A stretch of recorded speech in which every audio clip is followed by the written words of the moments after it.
My research question was, how does childhood abuse and neglect affect one's adult life? Some background information on childhood abuse. Abuse comes in many forms, the main being neglect, mental and physical.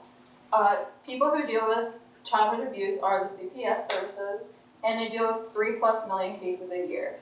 And out of those cases, 700,000 are actually documented as abuse. And unfortunately, 800 children die each year from abuse. My claim is childhood abuse and neglect causes a distorted perception of the world when the victims reach adulthood.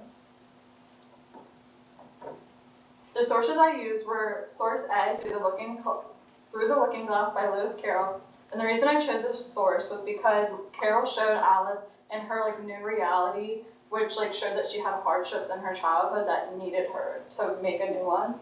And then source F was my second, Sense and Sensibility by Richard Axel. And it goes into the molecular perception of everything being distorted by your environment. My lenses were scientific and ethical, and I ended up combining them since they came in contact with each other so much.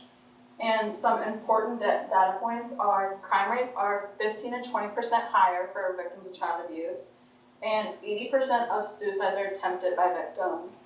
And mothers and fathers specifically suffer from a detached connection with their children when they end up having them, which causes a hardship for those children. Solutions and limitations.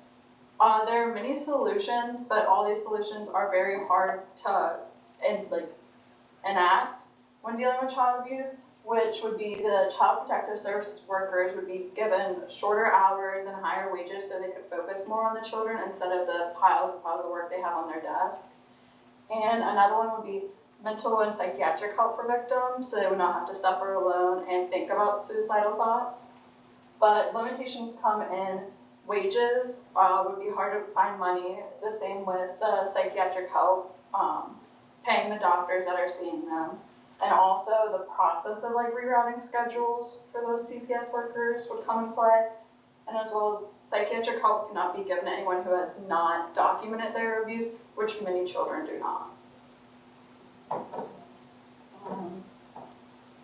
This one. Okay, Bailey.